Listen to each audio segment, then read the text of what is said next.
grateful to have. Eves and I were a bit lonely last week, so it's fantastic.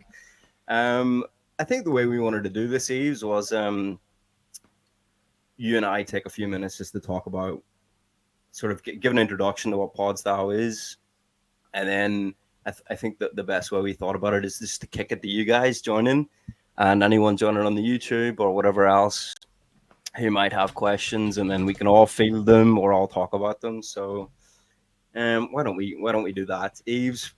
What Yeah, in your that mind? sounds great.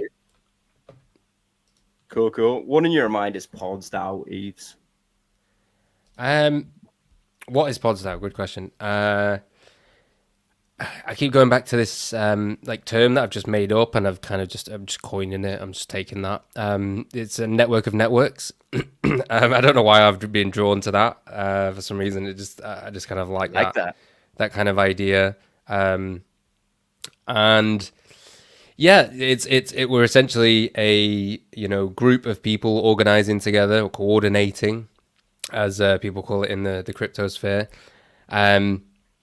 To help podcasters to spread a sort of pro crypto message, but maybe a more kind of foundational crypto message, right? Like anti-establishment and pro decentralization, which we could argue in some senses you can see in parts of crypto is being lost, that kind of ethos, that vibe, and so we kind of want to bring that back a little bit, and we also not only do we want to help podcasters and kind of bring a message, we also want to help them in financial matters. Hopefully, we talked last episode about a kind of target of around 2K a month. Don't need to get into the details of that right now, but that's kind of like a rough number we came up with. We figured that covers basic costs, rent, food, etc., etc. And if we could hit that target, we'd be, really, really proud of our efforts, I guess.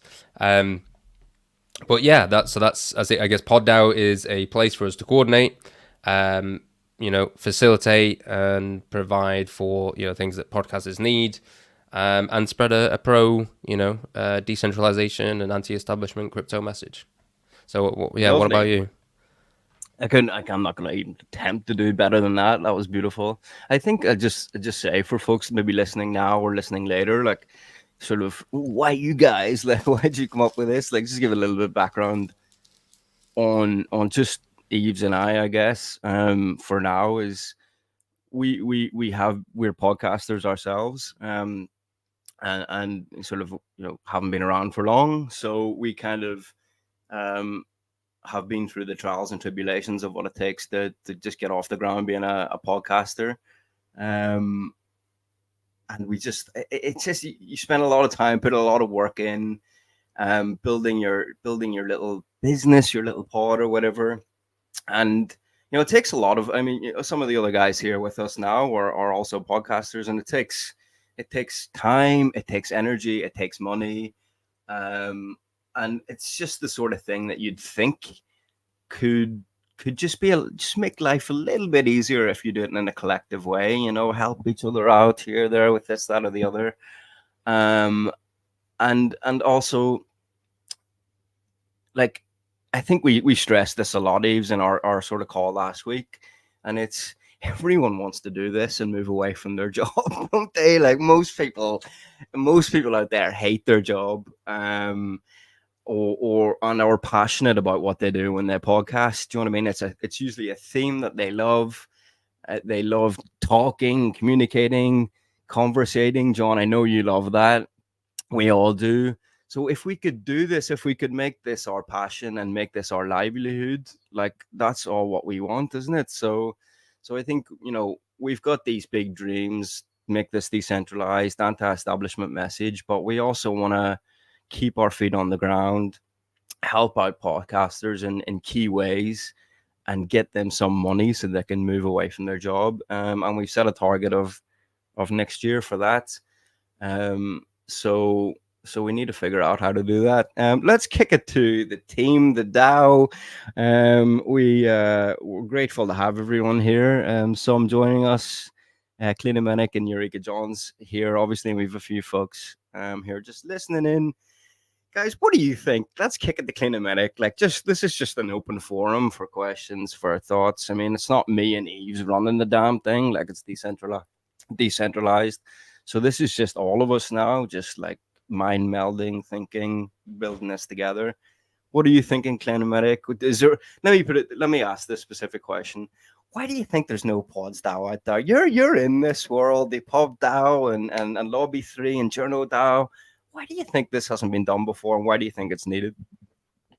Well, I mean, first of all, I totally agree with your guys' vision that even if something like PodsDAO, a collective. Oh,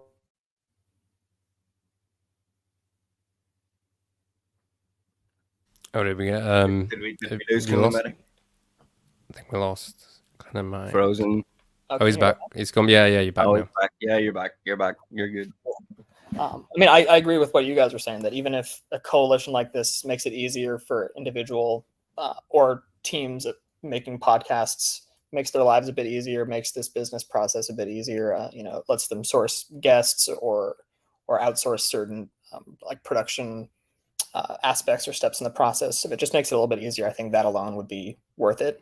And anything more than that, if there's any kind of way to share funding or distribute funding, like one success scenario, if this does take off, could be some kind of a grants program for podcasts. And I mean, really, I'm also curious just on an organizational level what the best way to go about this would be. I mean, John and I are with Journo DAO, and there so far our core group, we haven't had much need for tooling so far, but if we do expand beyond our core group, maybe we will need more coordination mechanisms. And so I'm curious what you all think about at that level. Maybe right now we don't need much tooling to make podcast creators' lives a bit easier, but at a certain scale, maybe we will need tooling. And at that point, do you guys see this as more of a kind of federal model? I mean, you said decentralized, so I assume you're kind of hoping for a bit more of a confederacy, I guess, which I think is actually a bit more feasible now than ever before tooling wise. But curious what do you guys think about that? I'm not smart enough to even begin to think about these options. I'm just the Irish guy in the background that sort of goes, great podcast. Keep going. So I have no idea. I mean, luckily we have. Yeah, go ahead. I was just going to say, maybe just on that note, you bring up a good point. Maybe for the listeners, just a brief explanation. How do you say it? Clinomenic. That's it. Clinomenic. Brief explanation of your idea of what a federated model would look like. Yeah, it could. Yeah, so a federated model to me would be if say there's 20 podcasts in this collective, and they all have some kind of core team, whether that's 1, 2, 3 people, 5 people. They all have some kind of leadership models, however they're structured. All of those people can be sort of enfranchised in this federal model. Like maybe each DAO gets its own some kind of membership token or some other way of expressing membership in this coalition, and they're all able to vote on things. If there is some kind of dues to be paid to be a member of it, they can send it to some treasury that they all have collective governance over. But really, a lot of it, I think, could be facilitated as a digital cooperative or a DAO. If anyone isn't familiar with the term DAO, decentralized organization, essentially digital cooperative. I think what I can do here is spark this conversation and just off the back of what we spoke about last week, Eves, and it was more just on the philosophy rather than but I suppose that then leads to the details, if you like. And we spoke about this at length, and we kind of got into it a little bit. And it was like, sort of early stage, we'd thought we if we want to bring podcasts in, we can't really go join us, give us your subscriptions. It's not going to work that way. So we kind of have to, for the meantime, make it worth everybody's while. But then when we've built this kind of collective identity, if you like, then we can start to think about how it should look, and how it should look. We kind of trying to find this balance between autonomy for podcasters, and that would come into play. For example, if we were ever to get a grant or ad revenue, and that ad revenue depended on the message, and and this is the example that we spoke about, and it was like, imagine like we had to demand that everyone run the ads or run a specific message. That would, I don't think that would work, and people would walk away, and it just seems too top down. So we kind of use that as an example to say, look, we have to have opt out options. There has to be a certain level of autonomy for podcasters throughout this whole process, and we bring them in with almost sort of, like in a softer way and an incentive way, but you can't force anything on people. So I don't know what the smarter people than me, you guys are all seem like you know a lot more about this than I do, but that seems like, well, maybe just ask you guys what you think. Jonathan, what do you think about this? Like, in terms of the philosophy, you're a podcaster. Where would you see, if you were to join a podcasting collective, a DAO, what would you want to, what level of autonomy and independence would you want vis-a-vis it in your messaging and how you bring your money in and what you would donate to a treasury, not donate, but give and expect back? What would you want it, like a job kind of thing? Or how would you even begin to think about that? I suppose, because these are the parameters that we need to think about before we fill in the gaps. Yeah, that's a good question. Obviously, if I'm joining a collective of some kind, I would feel like there would need to be, let me rephrase it. If I'm going to be giving money to a collective, I'd feel like there has to be some benefit for me. Like, it's fine for me to sit here and not pay anything and then just be supportive. I'm cool with that. But if I'm going to start paying $10 a month, $50 a month, $100 a month, I think you'll get some people who would pay membership dues just because they want to support the initiative, kind of like a Patreon type model or something. But I think to really get people invested, you'd want to use that money and get a return. So that could be obviously ad revenue splitting. So if we look at other models, I think an interesting experiment would be to look at other podcasting networks, like Cool Zone Media, for example, is an anarchist podcasting network. It could happen here, Behind the Bastards, a few other ones. I'd be curious what their model is and how they decide to distribute ad revenue. Is it based off of how many listeners you pull in? Is it just you split it evenly among everybody? I think something that maybe we could offer would be, like, I don't know how you line this up, but like editing or marketing services, or we have an artist we could pay, help people with their episode artwork. Things like that could be a potential selling point for somebody who'd want to join something like this.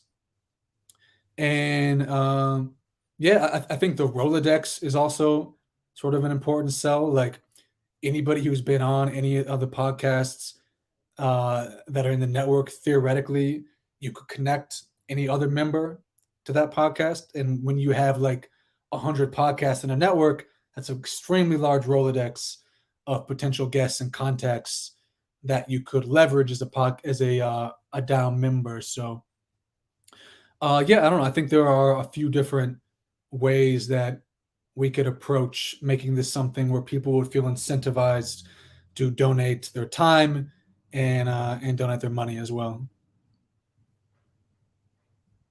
John, what do you think?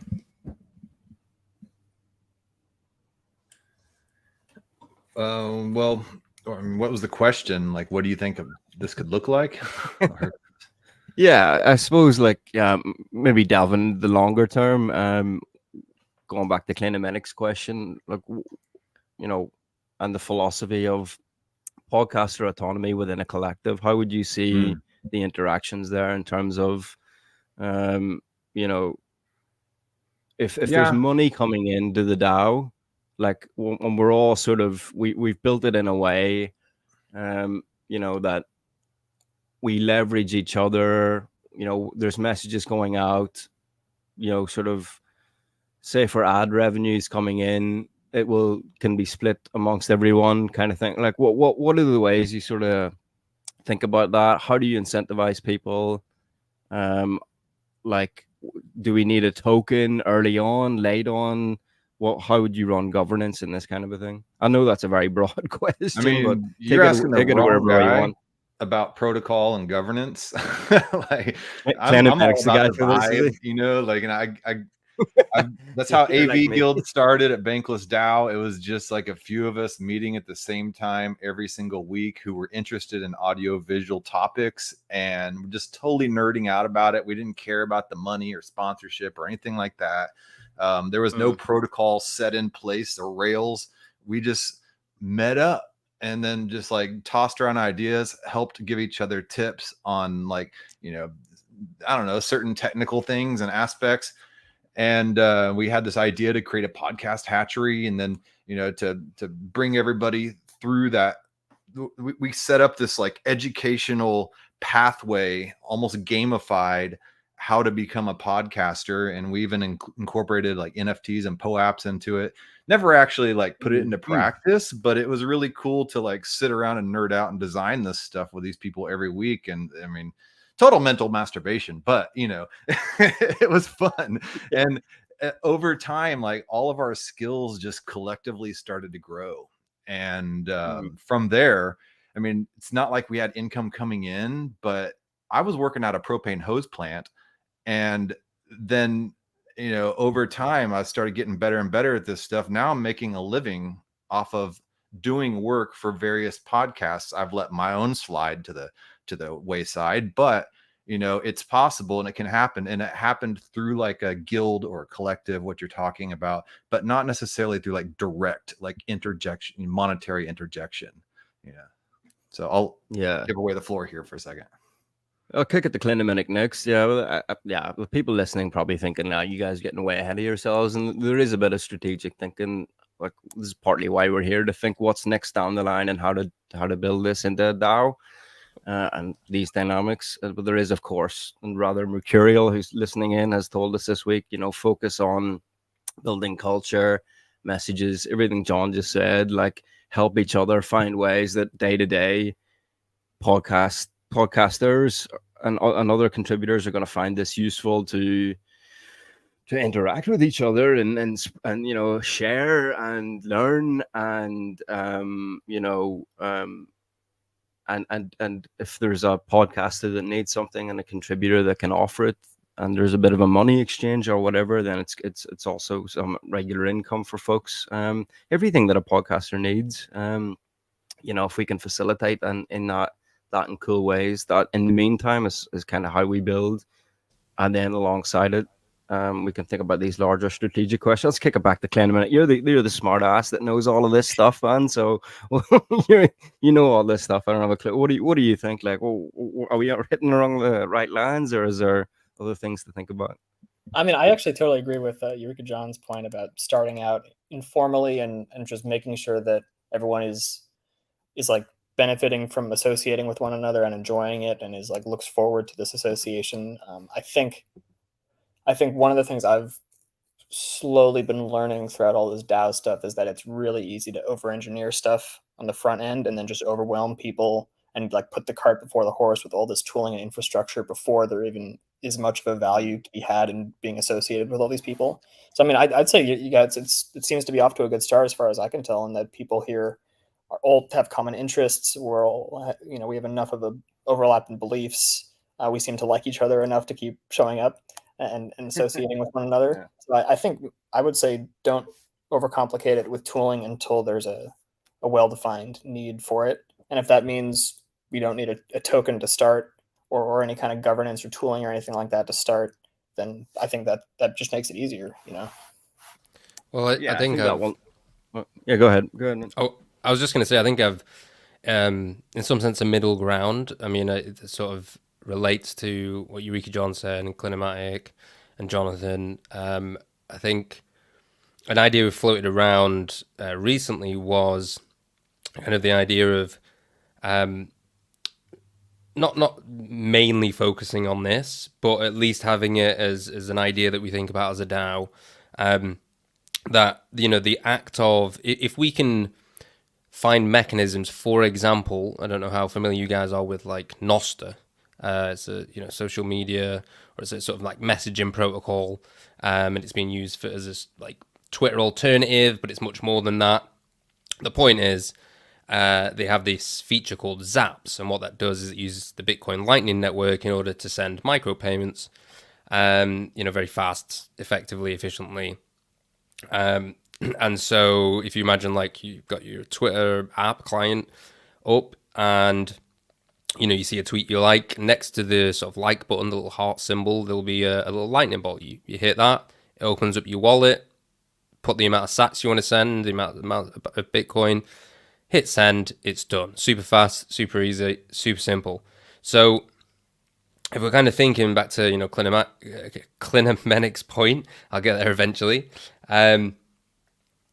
About the sort of federated model, and why did you raise that? Why the federated model, right? Like that's because it's in some sense more, I want to say, kind of fairness. If people have different ideas, it creates degrees of separation, while also kind of having a overarching kind of whole-ish idea, but allows people to kind of splinter off and do their own thing, so it retains some autonomy. But yeah, if we're thinking along those lines, maybe boosting people on social media, or in publications, or as we've talked about, through our sort of networking and being a guest on other people's podcasts and all this kind of stuff. If we can find a mechanism to get people sort of paid, in relation to their social media presence or something like that, then what the DAO essentially becomes kind of less of a, for lack of a better term, like control mechanism over the individuals in the DAO, right? So like, if they want to leave and we've boosted their social media presence, they still have a social media presence when they leave, and then because that's how they're getting their money, that we're focusing on getting them to get their own money sort of thing. That's what we're helping them with, rather than us being the guys that take the money and distribute it to them, because then they're beholden to us, right? So I don't know, I just thought I'd float that idea around. Maybe that's a way to retain autonomy while still sort of keeping it simple. We're just networking, we're boosting people. It's not too complicated. And also to Eureka John's point about not letting your own things slip, we're actually changing the focus to like helping the person do their thing. Obviously for people that are, more, I guess, participating in the DAO more, that's, I guess, kind of this concern. I think I went to grab a drink, but Eureka John, you were saying about being in guilds and things like that. I don't know, maybe that helps in some way if we're not focusing too much on like these hardcore technical DAO operations, but it's more like, okay, we're just retweeting, we're posting, we're giving people opportunities to come on our podcast, then you can still have that, got time and energy to do your own thing. I don't know, what do you guys think about that?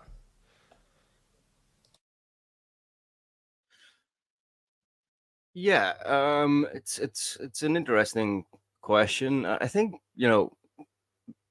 some of the harder Web3 tooling, if you like, is maybe a little bit later, as everyone's been saying, but like there is probably some things that we can start to build towards less than that in a collective way sooner.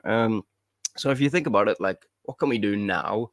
Like try and foster in really interesting ways sort of peer-to-peer interactions, one-stop shop where podcasters come to get advice from other podcasters or get help, share ideas, seek other contributors who can help them grow their podcast. I mean, everyone needs a social media person, everyone needs a producer, perhaps, depending on where your development is or what you want to do. That's there, and and that can be there, and that could, people just need to raise their hand and ask. And so that seems like the immediate sort of ongoing need that will always be there that we can help facilitate. And then you have the likes of, okay, so, podcasters could bring in money to themselves in all the ways that we typically would. Subscriptions, this in key innovative ways and whatever, through social media or whatever, that's fine. That's always going to be the case. But and I suppose, like, why would they need us if they're going to do that anyway? I suppose is the question. It's like, but if we're all helping each other grow, maybe we're speeding up their growth quicker. So that's a good thing for them anyway. That's like a value add, if you like. And then what's the next thing? Like, the next thing is, how can then the brand, the identity, I guess, of PodsDAO more directly bring money in for folks. So not just here through collective efforts, you're now a bit bigger, and so that's going to help you bring in money and then quicker. But how can we use the sort of PodsDAO Twitter, the social media, public face, to bring money in? One of the ways that you just said is Noster. Could we have like a PodsDAO, all these different accounts for PodsDAO, and platform people? That's when you start to get bigger donations or bigger subscriptions, because people are donating to the whole effort. So like, I love what you guys are doing, love all the pods that you have. I see your platform and everyone's content's going up. I love your dynamic, your anti-establishment edge, everything that's going on. Love it. We're going to donate or give or whatever to you guys. Now that coming in is for everyone. So that we'd have to figure out a way for that. But that's through the PodsDAO thing. And then I guess longer term, you have maybe more structured ways. I don't know, like that's what grant programs come in, maybe like ads or who the hell knows, like whatever. But then you still have innovative ways, I guess tokens and all the rest of it that gets into that question. So I think, like, whilst we're not getting overly complicated, I think we do have to build, like, within the next kind of 2 months, maybe, ways where, like, you can leverage the public identity of PodsDAO to help everyone out as well.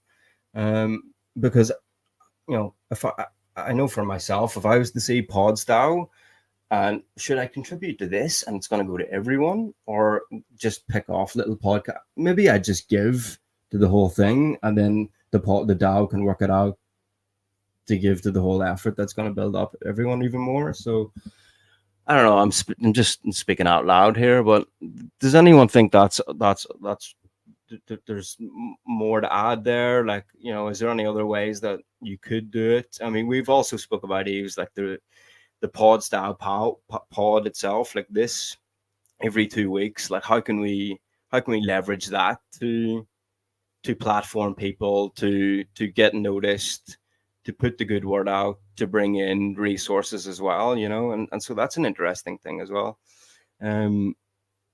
You've anything to I know we spoke about this last week, Eves. Is there anything we missed there, or does anybody else have any other thoughts on that?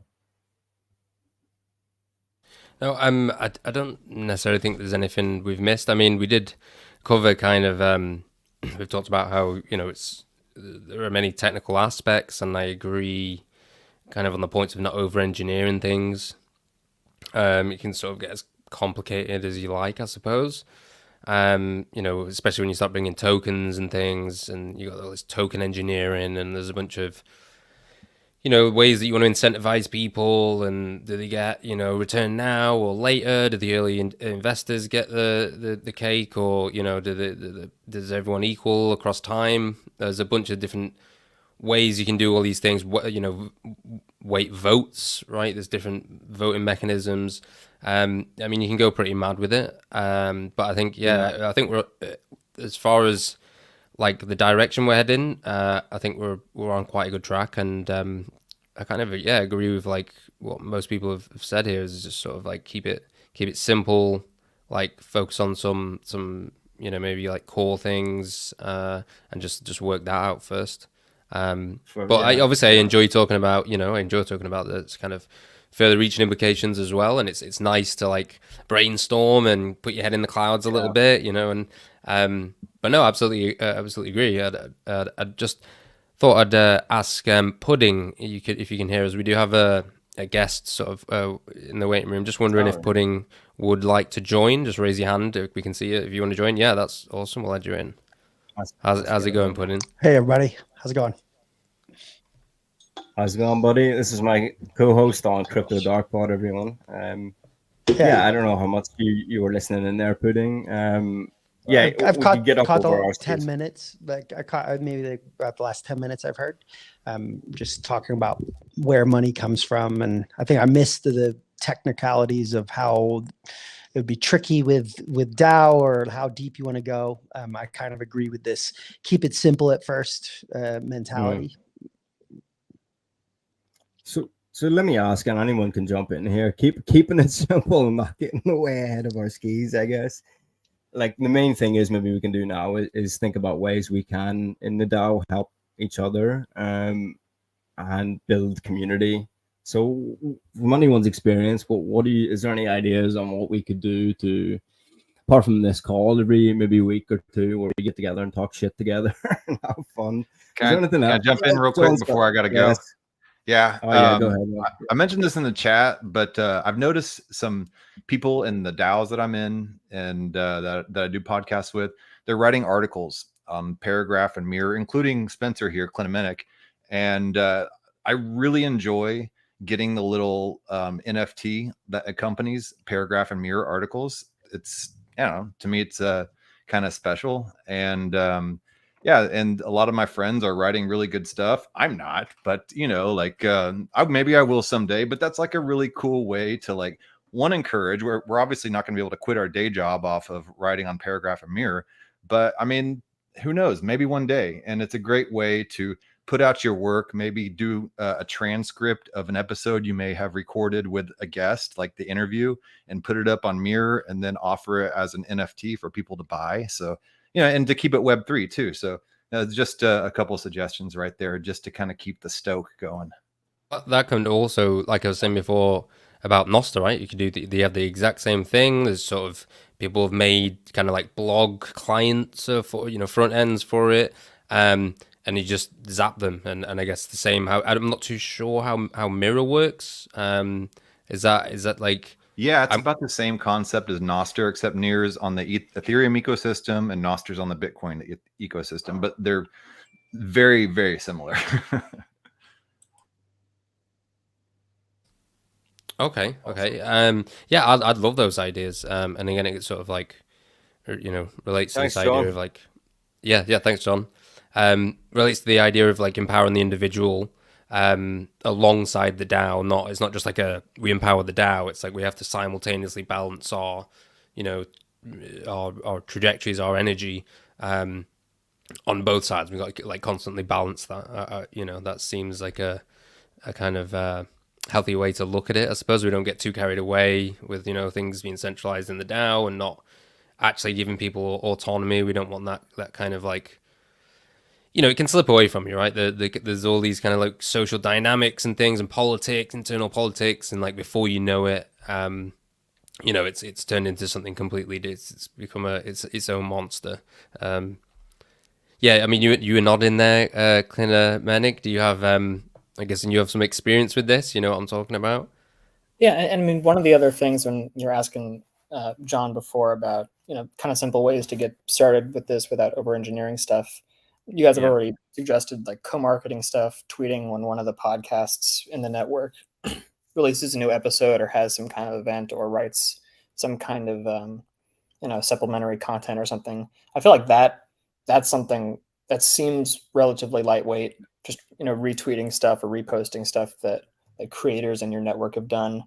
And then that's something that like the value that adds grows as you get more people part of the network and you get more of a following. So I would say that, and then everything John suggested about, you know, posting transcripts of interviews and stuff like that on Mirror, and people, you know, where it can be freely read, but if someone wants to support it, they can send you, you know, like a few dollars worth of ETH on Optimism or something like that if they wanted to get that little collectible. But even if they just wanted to read the free content, they can do that as well. Yeah, I like the idea of there being editorial content that goes along with the DAO. I think it's great for marketing, promotion, for SEO. You know, if you're a smaller podcast, you've got not a lot of listeners, not a lot of web presence, but you can say that you were included on this Mirror post, and you can link to it in your Twitter, you can link to it on your website, whatever. I think that's also something important, and you see it all the time with companies, they'll get casually mentioned in a media outlet, and all of a sudden on their website is featured in, Bloomberg or something like that. So there's benefit for that, and that's something that, like, on my end, coming from being in news and editorial for 3.5 years now at Cointelegraph, I have a lot of experience in, and I could certainly contribute my skills towards. And I'm sure there's other little niche things like that other people in the community could contribute their skills toward. And next thing you know, you've got, kind of various different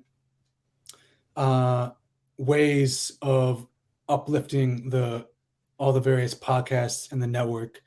I think it would get a little bit complicated if we have 100 podcasts and each one does one episode a week. Then we'd have 100 transcripts per week going out on the mirror. Yeah. We had to think a little bit more about how that would work in practice, in terms of what, like, an actual PodsDAO mirror would be versus just sort of providing the resources and support for each podcast to set up their own mirror. But I also really like that idea. I just want to jump in here. We've got a comment from Rather Mercurial.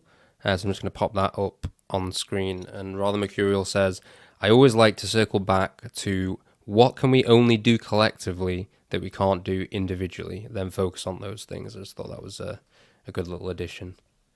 What can we only do collectively that we can't do individually?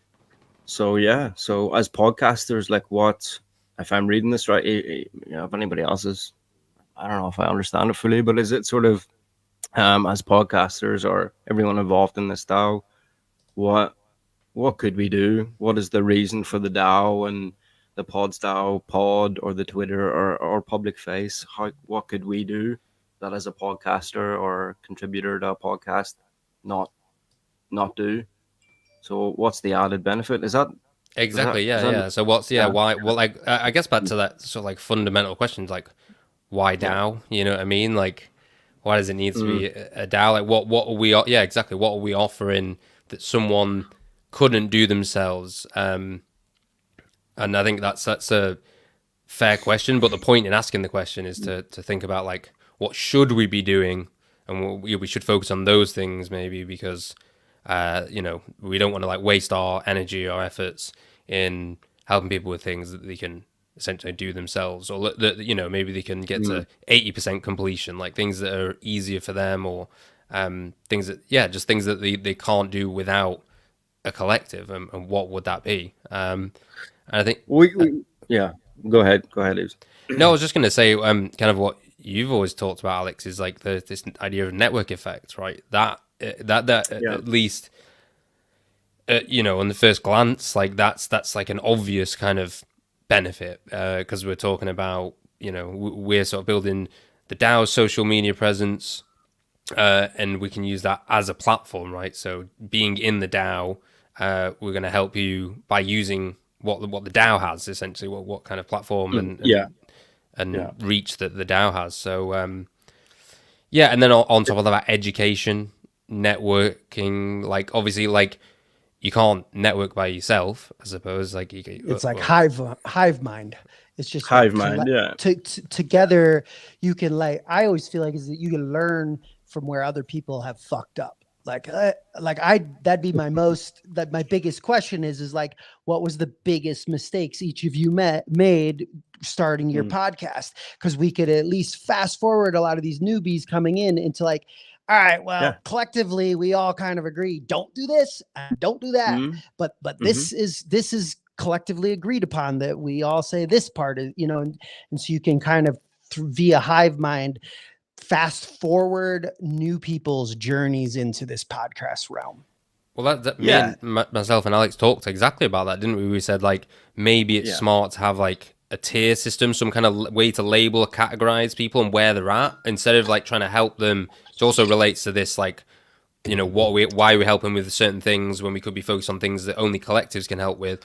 It's like, if we kind of categorize, we look at people, we do sort of like a review, and we go, okay, their social media game isn't up to scratch, that this isn't thing, or as you said, Puddin, like, there are certain things that everyone fails at. So we know that everyone that's starting out, it's pretty likely they're gonna run into these kind of walls, these barriers, because everyone does. It's the worst thing for the majority of us. And so I think that's we've kind of discussed that tier idea. Yeah. Well, sorry, put that in. Go ahead. Yeah, go ahead. I was gonna say, I see in that tier idea that you're talking about was something that I was thinking about when you guys were talking about various ways of monetizing or developing money.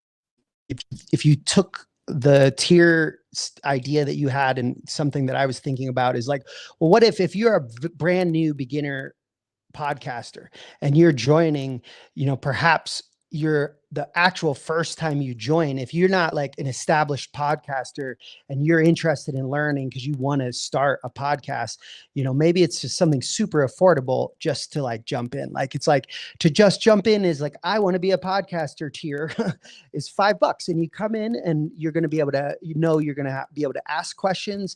It's a minimal amount, but it's still like a revenue stream of some. And then those people can be in a certain area in the chat, and we all kind of know they're newbies and they've paid a little bit, and maybe actually to get through the tiers, each tier, it does cost a little bit of money, and it is posed more as like investing in the community, but simultaneously opening up doors for you to like get access to more specific information. You obviously have to create those informations, and you have to create, but I'm just always thinking about like, what are mechanisms to revenue? And as long as there are very affordable things, if you have a podcast and you're adding to the community, then go ahead, come on in. But like for the folks that are trying to start and don't know where to start, I guess is what I'm referring to. I'm just going to say how I feel about that. Other people can have their own opinion, but that makes me a little bit uncomfortable. Because as a startup podcaster, like, you're trying to two things. You're trying to keep your costs down as much as possible, and bring money in, but also I don't think that and you can smash in here with what you thought, what the thing, the tiered thing that we thought about before. But personally speaking, I kind of think that would be a good offering to folks in the DAO who can clearly see, all right, I'm here, and that's what tier 2 is, and that's what tier 3 is, and this whole DAO thing that I'm in here, there's kind of like a sort of drive to get us all to the next tier, right? So when you kind of can see it and visualize it, it's there, and the whole collective is trying to get everyone through them, that's an incentive to stay. And that's a big enough thing. Like, I know if I was like, oh shit, I'll stay in this if I can, so that's one thing. The second thing is, like, aside from setting that out, and then the peer-to-peer efforts, and also how the DAO sort of can move the pieces of the puzzle together, like that's the offering. Just almost like if you're a new podcaster and you're like, it's a $5 to get the tier 1 or tenor. I think the podcast would say, yeah, I don't know, maybe I can just do enough outside the DAO. Like, you haven't proven to me yet, like, that's worth my while. And so I don't know if we can sort of charge it that way. I think it has to be more sort of voluntary, and be realistic about sort of what the offering is. There has to be a level of sort of, we spoke about this as well, like, there has to be that balance between what the DAO and the people in the DAO can do. A lot of it is going to be spontaneous. A lot of it's going to be mutual self-interest. The DAO is itself the core team, if you like, who are thinking about strategic and what's the next step for everyone. Are going to be focused on that as well. But also the podcaster as their own person has to take some level of responsibility to get them next step. So I see it as less of a, I've paid for the package, get me now to tier 2. I don't think it's going to work that way. I don't think it's best if it works that way. As a podcaster, you almost have to be driven, and if you take advantage of everything that's in there, it will be raise your hand, I'll get it. Do you know what I mean? I need some help, we'll give it. But ban a package and then it's guaranteed that you'll get there. I just can't see it working that way. What does everybody else think? Like, yeah, for sure. First off, just to state, like I'm literally spitballing concepts. I'm not saying to be to do a certain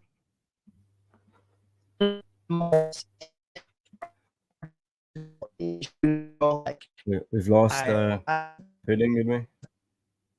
Yeah, he's gone a little robotic. So. Could just be a bit of a. I think he'll probably be back in a sec. You got me now. Yeah, we got you now. Yeah. You're back. All right. Sorry. So I'm more kind of tossing out ideas or ways, but I guess one thing I would say, having like dealt with business a little bit in my existence, is one, you often don't know where value really is. The place where what I didn't know was going to pay paychecks was brownies. I didn't know that was going to be the thing, and like that pays paychecks now. So I'm ultimately saying, we, at this point, you're kind of throwing spaghetti at the wall. How do you get money in? A lot of times we're going to be surprised by the thing that gets in money. So you don't want to like not say one, I would say you don't want to not value realities. If there's real value in if the network is a real value to people who want to start something, everybody's in different phases. So maybe there's a way to earn your way on, and maybe there's a way that if you just want to like pay a little bit to a nominal thing that we consider to be more about supporting the community, not like, oh, you're paying some big amount to get in. It's more about like, hey, you're joining and you're kind of putting a little bit of skin in the game, the tiniest amount of skin in the game to like become part of a bigger thing. If you don't want to do this, this is also how you can earn your way in. I'm saying like there's many ways to do it, but you also just don't want to like not acknowledge if you have real value, if there's something that is a value, because one person that's just trying to hustle, for every person like that, there's like 5 people that just on the side have thought that they wanted to do a podcast, and shit, for $5, I can learn a bunch of information and ask a bunch of questions. I would do that in a heartbeat. What's $5? I'd do that, so like you almost want to like build it for both equations of people because you don't know who it is that's coming into the group. It's the whole world. I mean, we have, I think, in some ways, a response to that from Rather Mercurial again. They said, vouching and sponsorships are a good way to gate things without financial barriers. So that's quite a cool idea.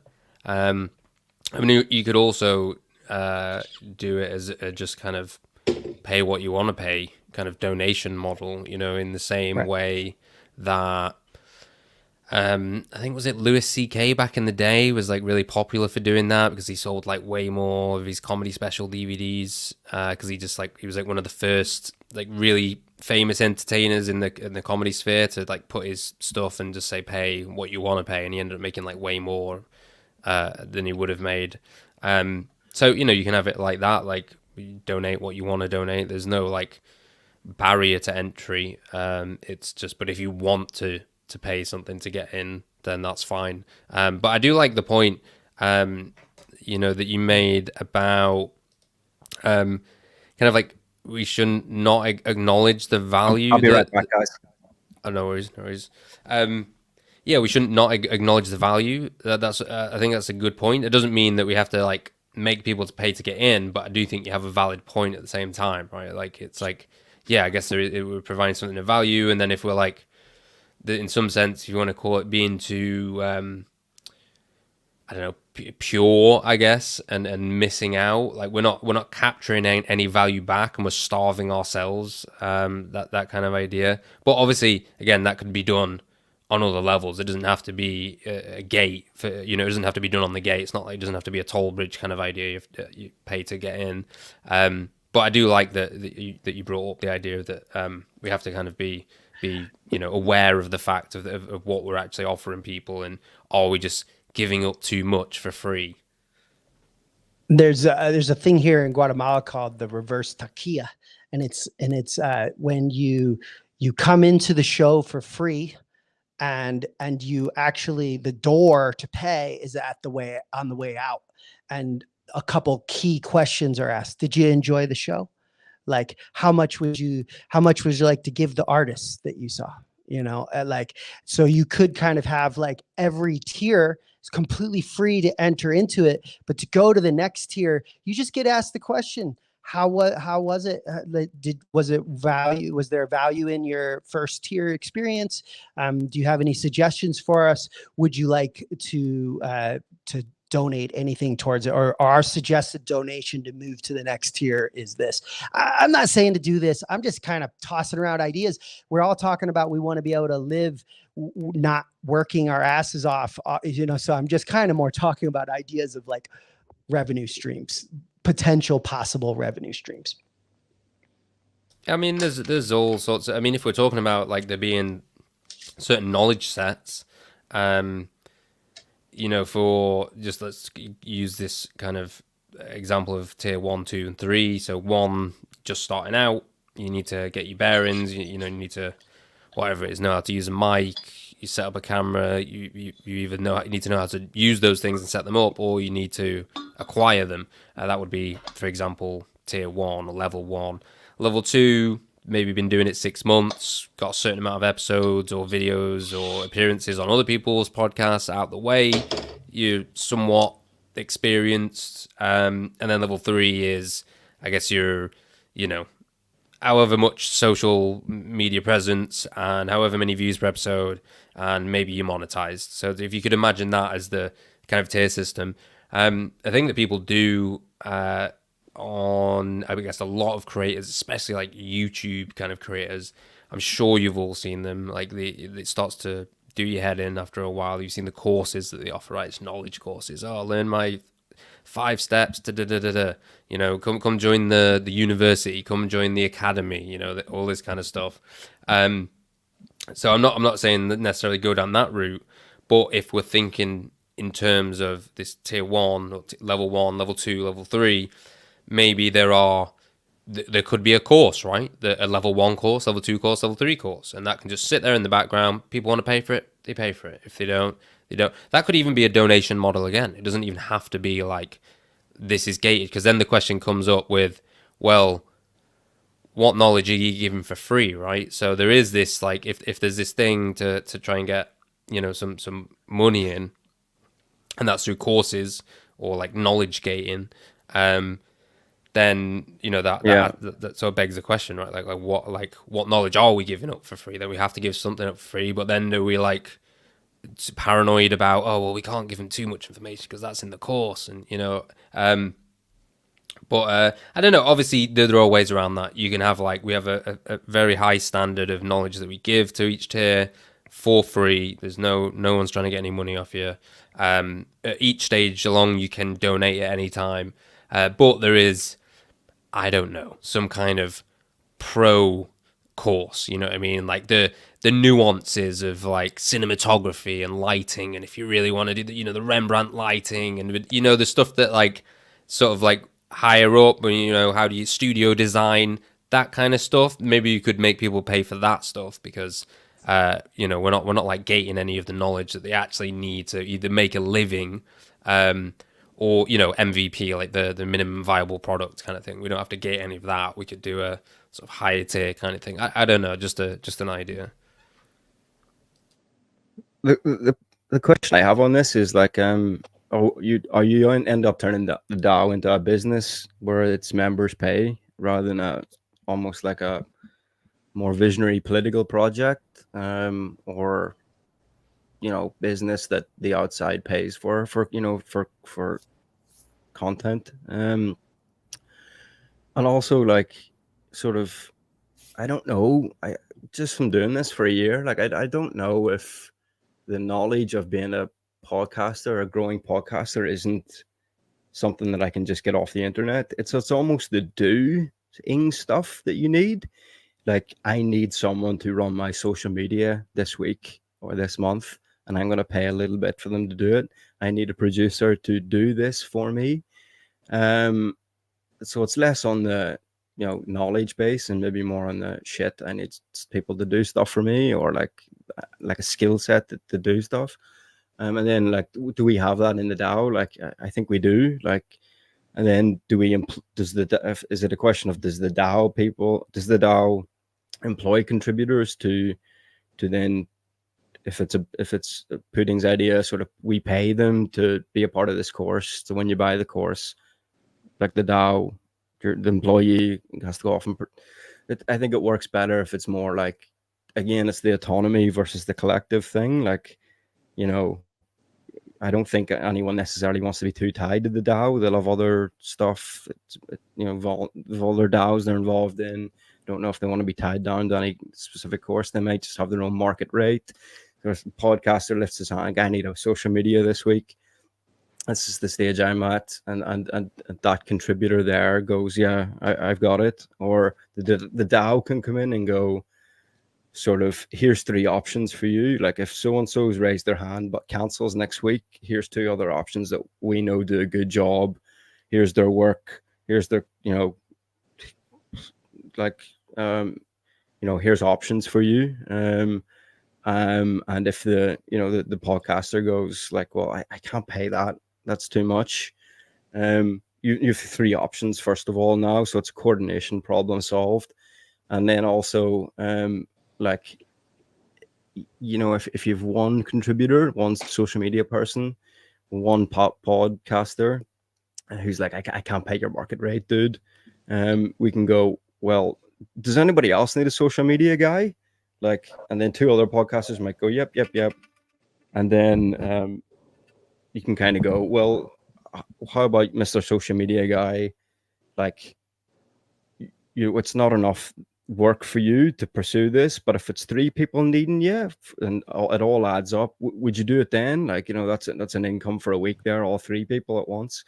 And maybe could you drop your market rate for all 3? I mean, it seems like a coordination problem solved as well, that people might go, yeah, I mean, this is valuable for me. Like, stretching my asshole to try and get this kind of work everywhere else. It's not that easy. It's right here in front of me.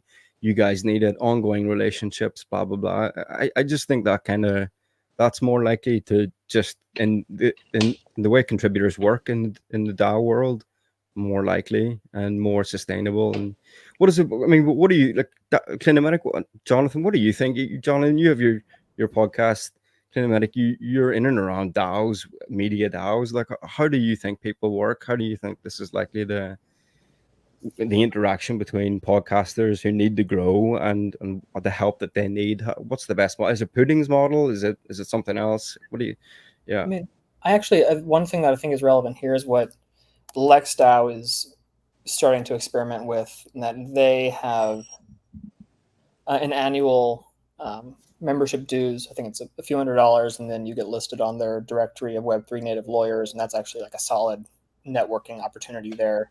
Like, if you go into their Discord server, they have a find a lawyer channel, and there's constantly people wanting to connect with, like, potential clients essentially wanting to connect with lawyers. But also, instead of paying, you can volunteer a certain amount of hours per year. And so, like, in the case of this podcast collective, PodsDAO, it could be something where, say, there's some membership tier where, like, I do some graphic design, wanting to get a bit more professional with it. I can say, I can give 5 hours of graphic design work to anyone who wants it. Say if someone wants a logo for their podcast or wants some banner or for an event or something like that, I can do that. And then to Mercurial's point earlier, eventually when we get to the point of needing tooling and infrastructure for this, the person that I did that work for can then vouch for me with some attestation. So there's an on-chain kind of evidence from them that I did that work. And then that can then programmatically account into my being issued some membership token for that year, if and when we even need to get that programmatic and technical. But I think just volunteering a few hours for some period of time, based on what skills you have, I think that could be a good way to get access to some of these membership tiers. And LexDAO is doing it currently. Like, I've done a few hours of like transcribing and summarizing recordings of some panel discussions they did or whatever, stuff like that, where you're adding value, but it's like you don't need to pay necessarily. There are ways like work rather than just paying for membership. What's the membership tiers then? When, like, you know, so they volunteer the work that gets them into the membership tiers. What does the membership tiers offer them, I guess? I think for LexDAO, and this is still being developed. I mean, you can go into their servers and see these conversations unfolding presently.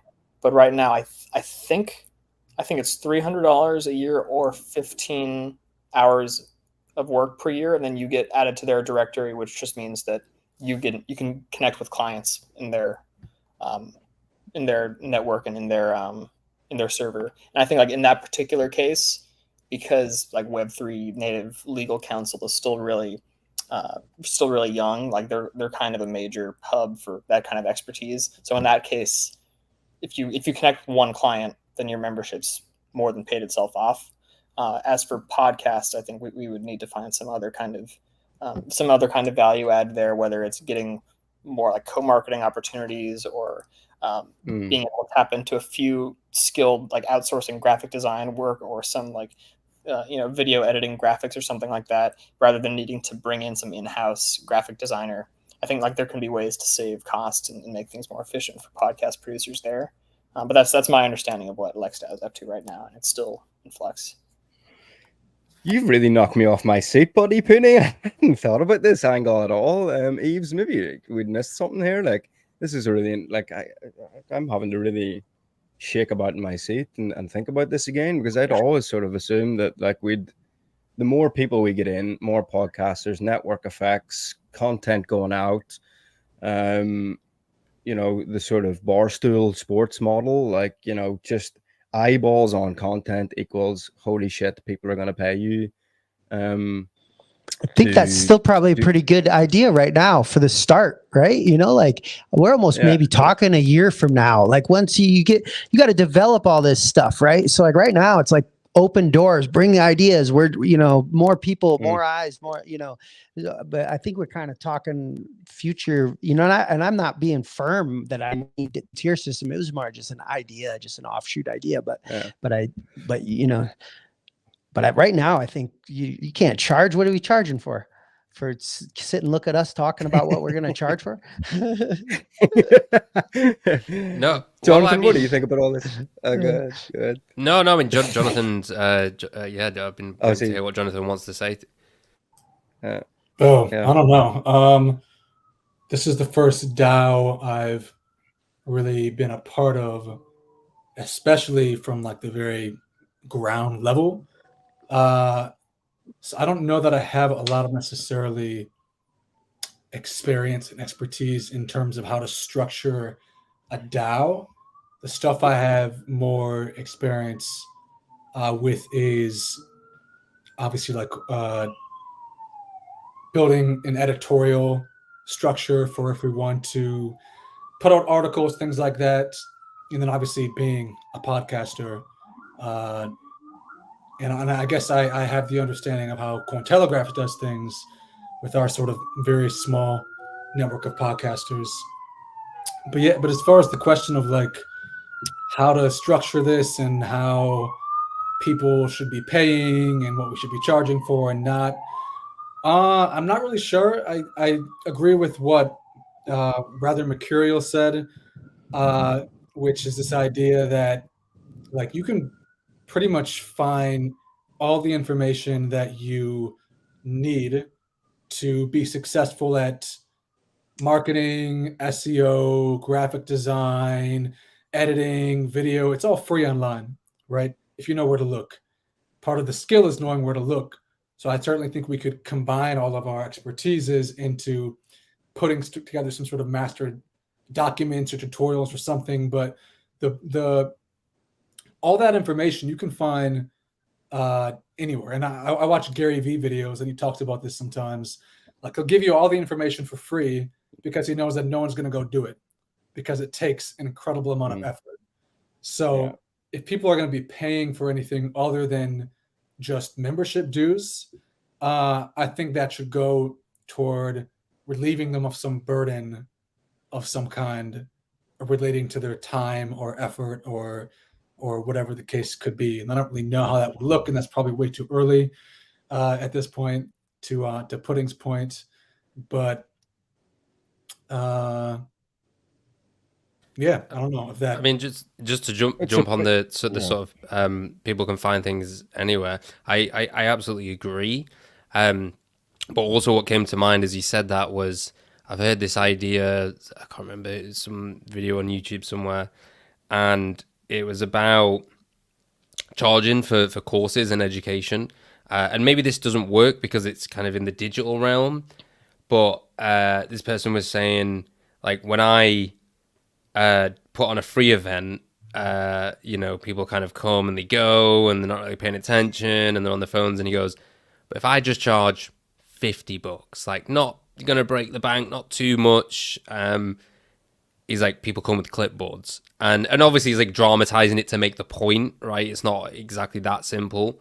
But I just thought maybe in some ways it's like a counter concept of, like, I suppose you're incentivizing people to act in that way because you think, well, I don't waste my $50 and you've invested. How much effect, psychologically that actually has on people, whether it makes them act, whether it helps them really, I don't know. I don't know the truth of that.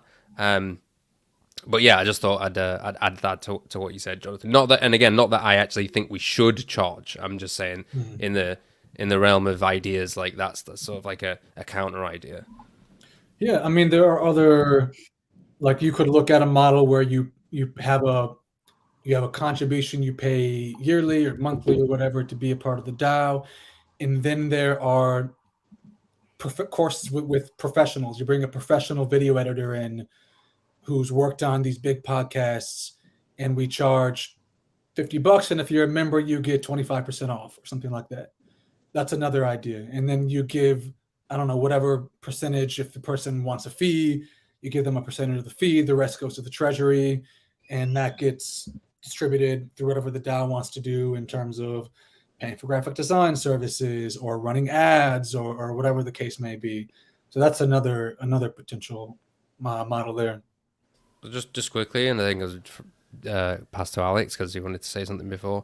I think we floated that idea around, haven't we? Like that maybe like this discount idea, because we can guarantee, producers and editors and writers and social media managers and things, we can sort of guarantee them work. And so because we kind of do bulk, because we've got like this collection of people that we can offer the work to, and then for the members we get the discount because of that. So we offer them a discounted price because we're getting a kind of a bulk buy essentially for the professionals, the people with the skills, the editors, and etc.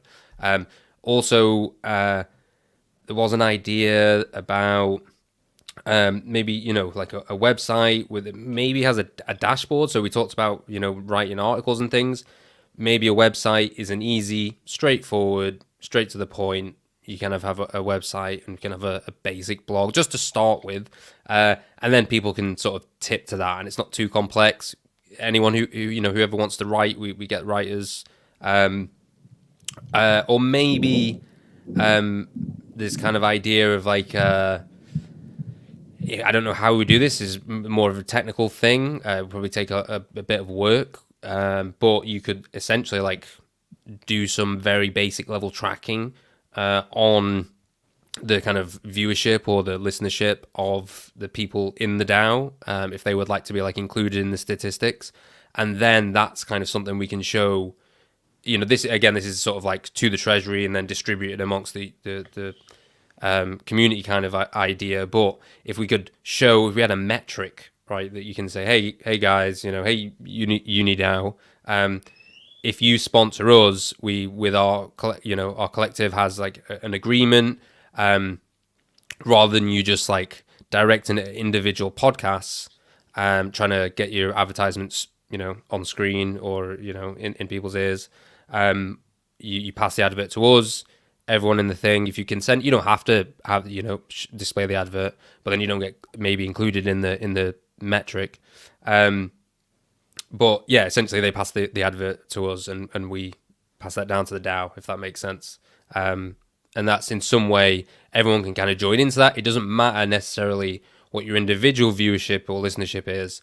It's more about we're offering the collective thing, and we can guarantee that you're going to get 10,000 views. Doesn't matter. It's going to be spread across podcasts. Some people get 10 views, some 100, So so yeah, that was another idea that's been floated about. Yeah, look, that's yeah. We did.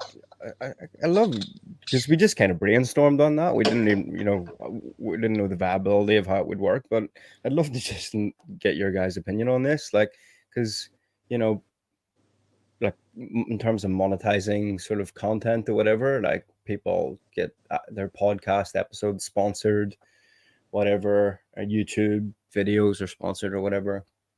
Like, does anyone see any reason why we couldn't get clips of episodes sponsored? So, like, like a 60-second clip or a 3-minute clip of the Agenda podcast. You're with Cointelegraph, Jonathan. So that's different. But like I'm saying, for any one of the pods, if they have an episode, we put some visual content on it. And at the start, there's like maybe 10 seconds of an ad before it begins. Why would advertisers not want to pay for clips? Because then we all know clips views are 1,000-fold on your episode. So, I mean, if that's monetized, if that seems like revolutionary to me. Like that is like, if somebody's willing to pay you to run their brand or their ad, I'm presuming it's ads that we want to run as a DAO for sure, obviously, but like, you're talking about hundreds of thousands of views potentially, and across the network. It's in a year's time, it could be absolutely massive. So why would advertisers not want to pay for that? Does anyone have an idea? And does anyone have a reason why that wouldn't work? Because if it does, then we're onto a bit of a winner, and we can really leverage that as a network. Does anyone have any thoughts on that? I agree. I just want to quickly say, I think that's the real question, right? Not what I was saying. It's like, why wouldn't that be a good idea? That's what we need to think about. Why wouldn't that work? Yeah, why wouldn't they? Yeah, I think the question is how do viewers who are watching a 60-second clip of a conversation want to see a 10-second ad before the conversation starts, or are they going to be turned off from you entirely after they see an ad on your shorts content? That would be what I would be concerned about. That's a good point. And we did speak about that. Not for me to talk about this too much and let other people speak, but we did talk about it because you, Eves, were like, well, it depends, doesn't it? It depends like on what the product is. It depends how long it goes on for. It could be 5 seconds of like, because some ads need you to buy this toothbrush because, buy this toothpaste because. Other stuff is just lens protocol. If there was just at the start of our clip, Lens's brand and like, I don't know, like some sort of signal from us that we're on board with Lens, you probably get that over in 4 or 5 seconds. You know what I mean? That's straight into the clip. You could have it at the end of the clip. So it doesn't necessarily be at the start. So I guess there's maybe different ways around it. But if there was a way around it, is there any other? But that we did think about that too as well. Didn't we? More on the content, but I mean, you get your YouTube videos paused for ads, don't you? And people still, but it's different for shorts. You kind of just want your content, don't you? You don't want to be waiting around too long on an ad, so it would need to be quick. Good point. Yeah. Well, also the idea of why I guess podcasts are valuable to sponsors or advertisers is that there's an intimacy with the audience, and maybe the counter to the shorts, why they might not be as effective is because there's not it's kind of quick gratification. You're not building this depth with the you're not this trust even with the hosts, and then when they give you a product and when they say, hey, look, we vouch for this, it's more likely psychologically that people that are watching it are gonna like click the link and buy the thing.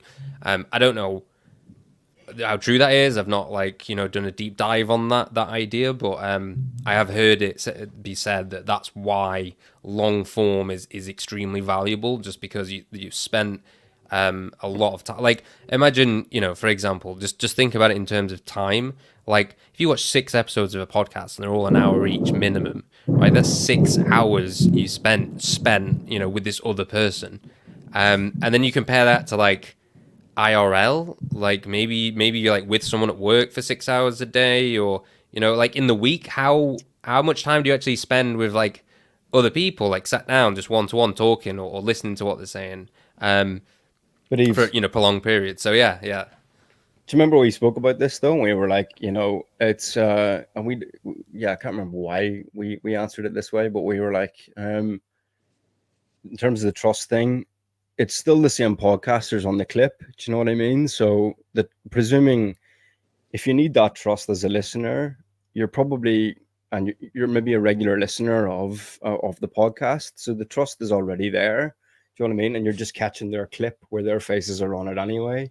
So, okay, if you're not a regular listener to the pod, maybe not. The trust needs to be built. But if you are, the ad's just another reinforcement. It's another opportunity for ads. I get what you're saying. That's their incentive, and for the consumer, for the person who's trusting, they're listening. They trust the people. The other thing is, what did we say? You could run the full ad on the pod and just have a very quick clip, a very quick flash of it on the clip, like just the product or the brand. But do you know what I mean? And the longer version could be on, and that for advertisers are like, we're not going to pay you a ton of money just to run 3 seconds of a bloody ad on a short. But you're like, but part of the deal is like the whole thing's on the app, so that's the payoff. No, you're right. I forgot about that. Yeah, that's a very good point. We did actually get that far. We like worked out. I forget all the things we've had a lot of brainstorming stuff. So yeah, we did actually realize like, oh, actually no, we kind of maybe need to offer the whole thing. And then the clips thing is like an added value to them, so they might want to pay more for that. Yeah. I just and this is a little bit more of a question because I don't know exactly how it works, but so if you're talking about the shorts get all of the eyeballs, and it's even kind of a way that podcasters are getting eyeballs to maybe click into listen to the whole podcast. So like if the PodsDAO was offering some sort of like weekly release of like top PodsDAO clips, and then there was an advertisement at the beginning, and then it was just like one driving even more attention to these already like higher viewed clips, but they came as a whole with a legit ad. So you weren't just getting an ad at the front of every 30 seconds, you were sort of getting an ad that was revenue for the PodsDAO, advertising all of them, but then the benefit to it'd be more people seeing that clip, like because you're collected in the, I don't know. It's just what I thought of when you were talking about it. Like, okay, yeah, it would be annoying to watch a clip and get an ad right before it. But what if it was just like the endorsed hot PodsDAO shorts of the week, and then it had a legit ad in front of it, but you were getting a ton of these clips that you could click into any of them because you liked it, so it's also sort of advertising for everybody in the PodsDAO. You're getting to see it all at once, and it's just like this weekly thing. Let's see what was going on this last week, and you get the best short of each person in the collective, each podcast. I see what you mean. So you mean like just as almost like best moments of PodsDAO, almost exactly like where someone's edited like the best shorts from all the different pods within PodsDAO in one video. Say it's 10 minutes long. You want to watch that to just catch the best moments on every episode. And you can click into any one of those to drive more attention to the ones that are already, and then it's something that PodsDAO is also offering at the same time. Like, you'll get your clips into our weekly reel, whatever, some version of that. I don't know. It's just what my brain started thinking when I was like, that could be the hierarchy of that could be like a hierarchy. That's like the hierarchy product. Like for ads, maybe like here's our best shorts that have done the best anyway, or who our model thinks are going to be the best. So we are driving a higher price for the ad revenue. Is that what you mean? Like something like better that. Views anyway.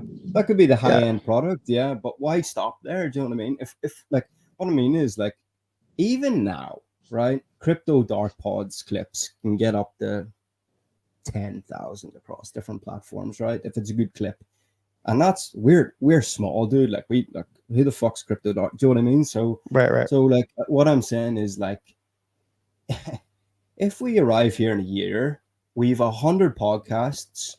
They're all on their own, at the level of, like, we do this properly. Let's just say, let's dream big. In 1 year, for all of our network effects, each pod is getting is like 1,000 episode watches each, and their clips are getting 60,000 views each, right, in a year, right? And we've 100 pods, and they're all banging out about 5 clips a week each.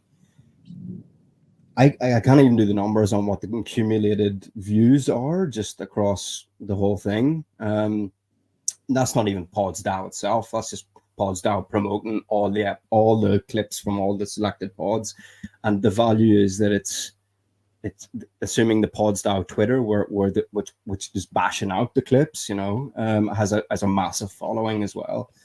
Why would we not turn around and go, hello, Lens Protocol, or hello, whoever, like in the real world, who that we all are on board with? We come up with Kleenex tissues, then we like, how can you be against Kleenex tissues? But something that everyone's on board with. Why would you not want to run your brand to that amount of eyeballs? It just, I don't understand why you wouldn't. So, but the network effects of that are huge. I mean, if we have a network, and all you have to do as a podcaster is agree that on your shorts, the brand that you're happy with is going to flash for 3 seconds before the 60-second clip plays, and you're going to benefit from it. I don't see why that's not going to work. And maybe someone else with more marketing brain will pipe in here, but I don't immediately see why that won't work.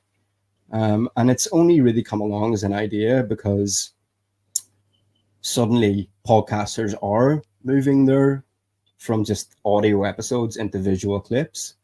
And that's working because we have platforms that will platform that now outside of YouTube. So it's only really an idea that would have only come about now. But why wouldn't it work?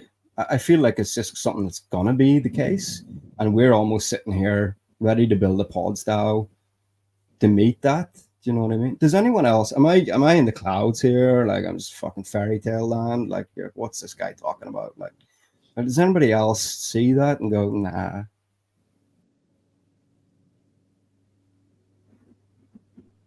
I mean, one thing that I just typed out in the comment section there, if I'm understanding this correctly, it could be something that if you could have some opt-in arrangement or some kind of tiered arrangement or something where podcasts, consent to this arrangement, whereby if their episode, say you do have like a weekly best of, or whatever cadence, best of clip like this, 10, 15 minutes, if a podcast opts into this arrangement and in an episode they release in this week has a few really good moments, then those moments can be included in that best of kind of roundup reel, and then all of the podcasts that have moments in that week's or that month's roundup reel get to just split the revenue from that ad.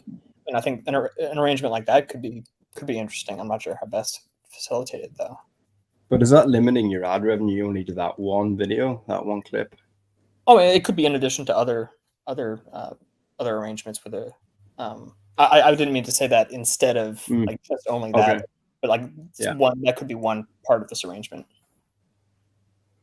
And you're maybe thinking like sort of, here's the other thing maybe you could think of is like, okay, so I mean in a year's time, like we talked about this, Eves, didn't we? Like let's say we have 100 podcasts on board, like there's always going to be ones that are like bigger than the others, aren't there? There's going to be like a few that stand out pretty damn big. Like the next level is going to be maybe 60% of the ones, maybe 40%, who knows, that are not doing well, not quite big yet.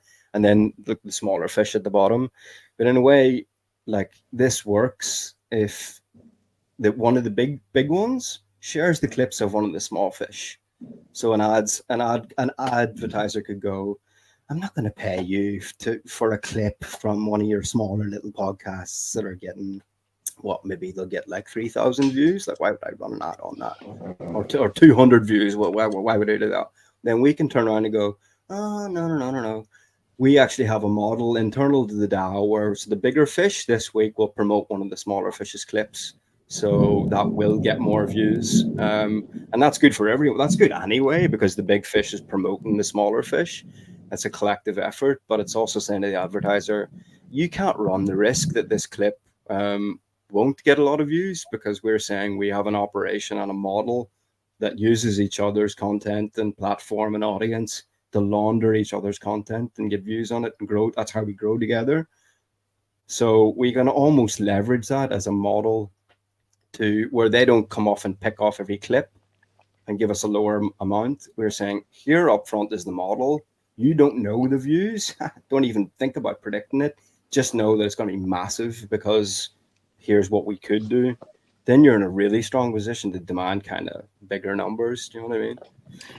And one little point about that, I think one aspect here is if there is going to be some official entity or representative of PodsDAO negotiating these kind of like advertising aggregating services, or if there's just one person who's, you know, like trusted in the PodsDAO community and has demonstrated that they have good video and audio editing skills, that they can individually work with an advertiser to, like, they would put together some clip of you know, best of moments from the various podcasts, and get consent from everyone involved, and then the person who put that together could also take a split of the revenue there, or a split of it towards the PodsDAO. Yeah, PodsDAO for sure. I think This best of video is actually, and like I'm the idea that I'm thinking is like that Eves and we talked about last week, Eves. That's almost like so far down the line, or maybe like in a year's time when we're at that stage. But the best bits thing is like, I mean, that's something that we could even begin to work on in 2 or 3 months' time. Do you know what I mean? When the ball is a little bit more rolling down the hill from here, like that's when we kind of go to all the podcasters, sort of give us your best moment from your episode this week, or we have someone, like, it's not just them deciding because they might be biased, but we know what hits, what's a fire clip from their episode. We bang that into a 5-minute, 10-minute best bits, and we all promote the shit out of that on our networks. Like we sort of ask all the DAO, all the pod members to just write, this is maybe one key way we can start to think about our future here. So if we all blast this out, it gets good views, then we're starting to really pick up steam here.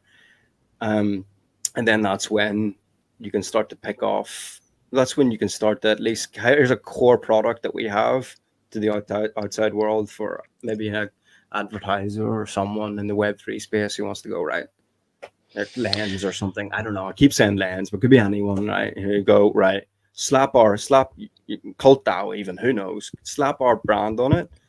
We want to be associated with your content. We love your edge. This fucking hits. Like, it's getting a lot of views. This accumulated best hits video, 10 minutes. A lot of people are loving this stuff. Boom. That's where it starts. Okay, yeah. Fuck. Yeah.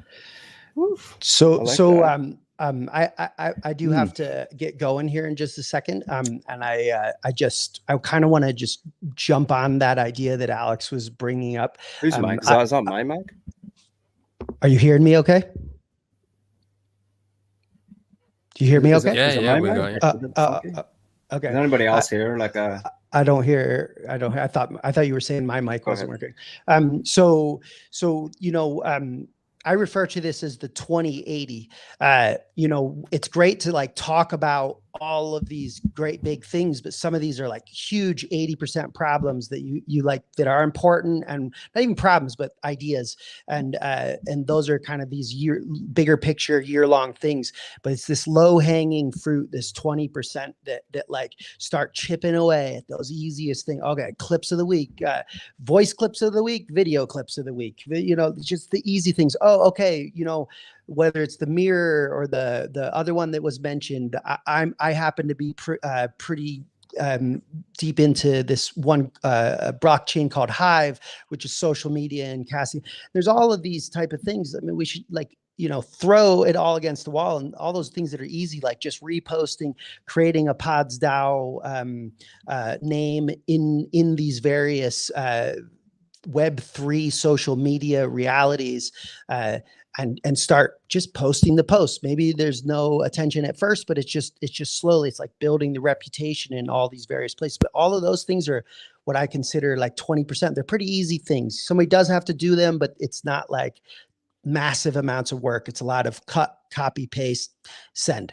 And so, yeah, I guess my point being is maybe if anybody takes notes of these meetings, put little marks next to it. Is that an 80%? Is that a 20%? Is that like, just like, okay, let's start actually going in that direction so that you're really taking these steps and actioning the low hanging fruits as faster than obviously not wasting time, but like spending too much time thinking about these bigger picture possibilities.